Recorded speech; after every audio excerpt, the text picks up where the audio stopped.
Hi everyone, we're back. The time is 6:41. Can the new Vikings Stadium hold up to our Minnesota winter or our strong spring and summer hailstorms? In a 5 Eyewitness News investigation that aired last night at 10 o'clock, we took you to northern Germany to get answers. I met the manufacturer of the clear portion of the roof, a company called Vector Foil Tech. It's considered an industry leader when it comes to building structures with the material called ETFE. The Vikings Stadium is the first NFL project for the company, despite having built other stadiums worldwide, like the Water Cube at the 2008 Olympics in Beijing. Our investigation found 2 cases of major hail damage to structures made with ETFE, and 1 case of a stadium in Munich, Germany, where crews had to climb on top and physically remove the snow from the inflated cushions of roof. In Allianz Arena, the solution is to shovel off the snow. Our strategy is, when you have major snow loads, you don't want to deal with shoveling snow off the roof. So they sent people up on the roof to get the snow off, and we don't like that. Is there a scenario where that could happen with the Viking Stadium? I can't imagine it. We've got, so many redundancies built into it. We've got the steel structure that's holding it up. It's a 3-panel system that is in place, and those panels can be replaced and repaired. So again, what would be termed a system failure, I think is open to question.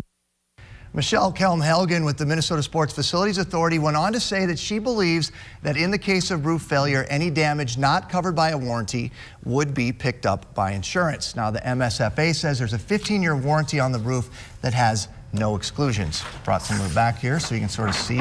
And they designed this better, you were saying. So what happens if there gets to be snow up there? If you can't go up there to shovel it, it's just what happens? Their idea would be that that wouldn't happen like it did in Germany. Okay. Because they've designed it in a different way. Yes, the snow will eventually run down because this stuff is very slippery, almost like Teflon. So it would run down in certain troughs, basically, that are on there, and it would be collected by these giant 20-foot tall heated gutters that basically collect all the snow. And these are going to be, there's 3 layers of this filled with air? Yes, it's inflated.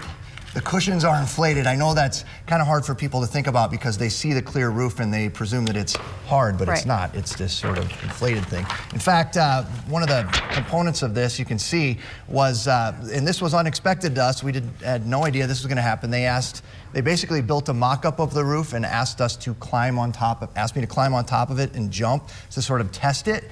And I think I took about 90 jumps, and at one point my shoe ripped through one of the layers of the material.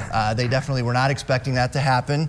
We didn't know what it meant. We took it to a U of M architecture professor by the name of Blaine Brownell. We consulted with him on the story, and he says it was a surprise that this material tore because it's known basically to be very tear or puncture resistant.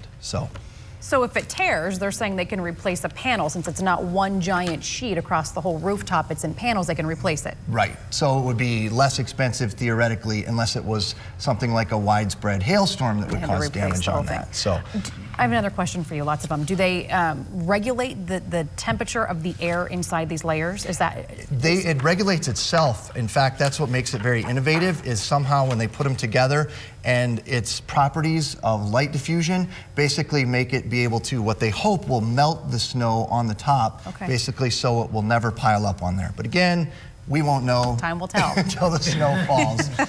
We have created a special section for you on our website that includes a demonstration on how the roof manufacturer says it can repair the hail damage, and some extra measures put in place to reinforce the roof in a heavy snow. You can find those 2 additional stories as well as Viking Stadium roof resources at KSTP.com. So Ken, we were talking a little bit earlier about hail, and one of the storms that damaged one of the roofs was, a baseball-sized hail. If that happens anywhere, that's going to be bad news to whatever material. Pretty much going to damage anything. Those things fall so quickly because they're so large. In fact, I put one next to a baseball. It's hard to envision how large these things are, and you can see in the picture here, it is pretty large. It's bigger than the baseball in some instances. There we go. And those sharp edges couldn't be much help either. I think that would help with any kind of puncturing. So yeah, if we get one of these, and we do get these. In fact, I think back in 2011, there were a couple of these giant hailstones, even across the Twin Cities. So I know you know what a baseball looks like. When you put this, though, next to it, it really does show the enormity Typically, we get these smaller hailstones, but that does happen once in a while.